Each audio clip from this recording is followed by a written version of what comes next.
नमस्कार, राम राम किसान भाइयों। किसान पाठशाला चैनल में सभी किसान भाइयों का स्वागत है। किसान भाइयों, बीटी कपास के बारे में इस वीडियो में चर्चा करेंगे। वीडियो बहुत ही महत्वपूर्ण होगा, अंत तक आप वीडियो को ज़रूर देखें और दूसरे किसानों तक भी इस जानकारी को पहुंचाएं।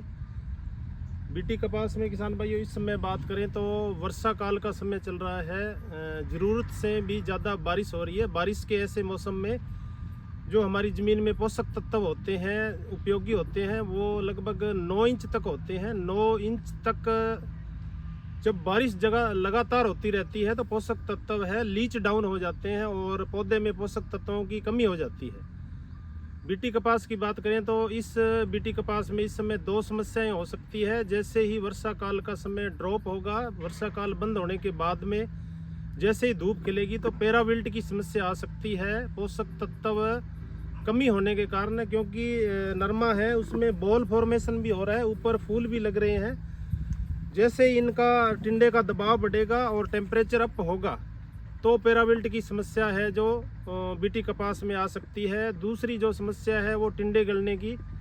तो इस वीडियो के माध्यम से हम प्रथम समस्या है उस पर बात करेंगे, जो पोषक तत्व मैनेजमेंट है, समन्वित पोषक तत्व प्रबंधन हम किस प्रकार कर सकते हैं उसके बारे में बात करेंगे।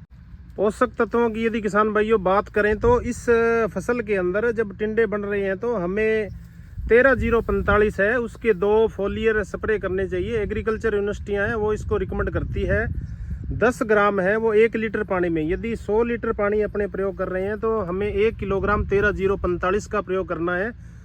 इसके साथ साथ में किसान भाइयों इसमें आप जिंक मिला सकते हो। चिलेटेड जिंक है वो 100 ग्राम 100 लीटर पानी में, यानी 1 ग्राम चिलेटेड जिंक। और बोरोन का भी प्रयोग कर सकते हो। बोरोन है वो पॉलिनेशन में मदद करता है, जिससे टिंडे का साइज है वो अच्छा रहता है।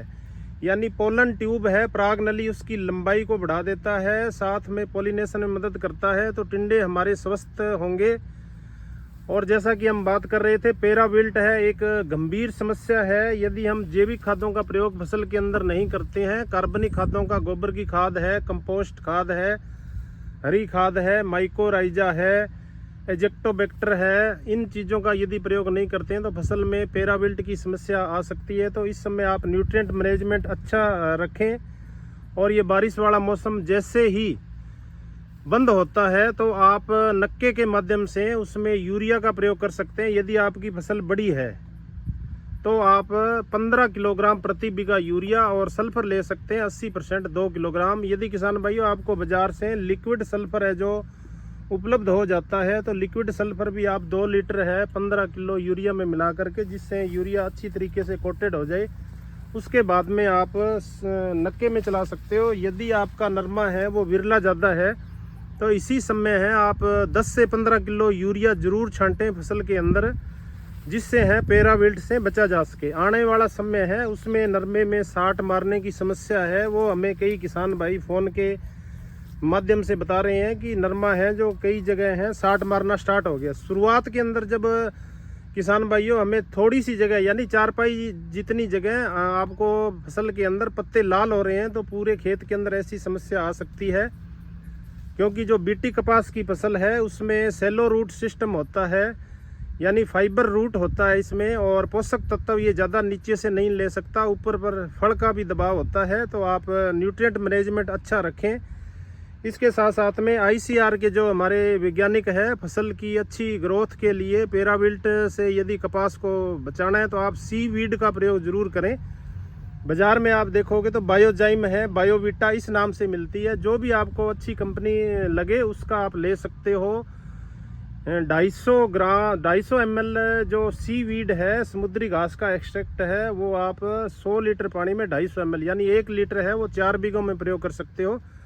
इसके साथ में सूक्ष्म पोषक तत्व जो आपको 6 एलिमेंट है, या आजकल जो अच्छी कंपनी है उनके 9 एलिमेंट भी मिलते हैं, दोनों को मिलाकर के यदि आप स्प्रे करते हो तो आपकी फसल है वो पेराविल्ट से सुरक्षित रह सकती है।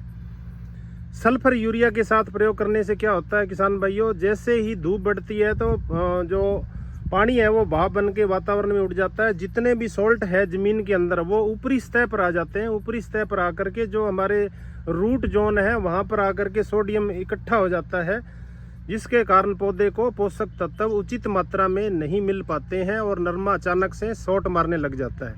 इसलिए हमें प्रिवेंशनल इसका इलाज करना है।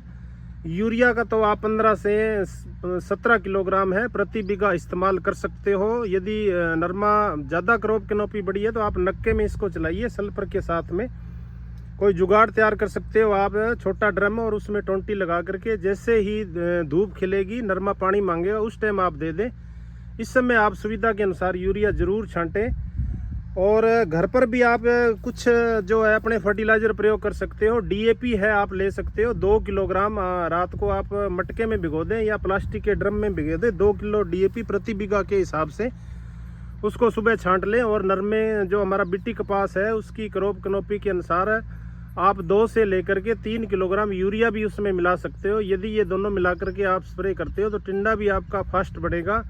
और फास्फोरस इस समय यदि फसल को मिलता है तो टिंडे का साइज भी अच्छा बनता है। और 13-0-45 का जैसे हमने बताया तो जो पोटास है वो इसकी क्वालिटी को सुधारता है। बिट्टी कपास में तिड़क है वो नहीं पड़ेगी।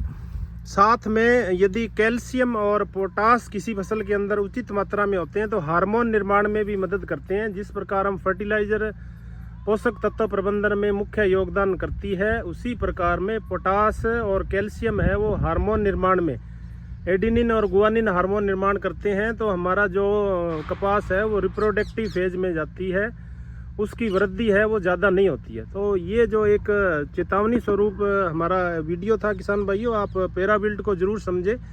लंबे चौड़े एरिया में आ सकता है तो इसलिए आप फसल में विजिलेंट रहें। पैराबिल्ट से हैं जो किसान बच सकता है और हमारी कॉटन क्रॉप है वो सुरक्षित रह सकती है।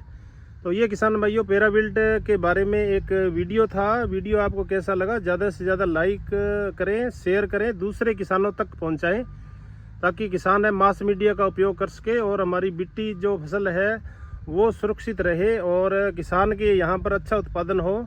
नमस्कार जी, धन्यवाद।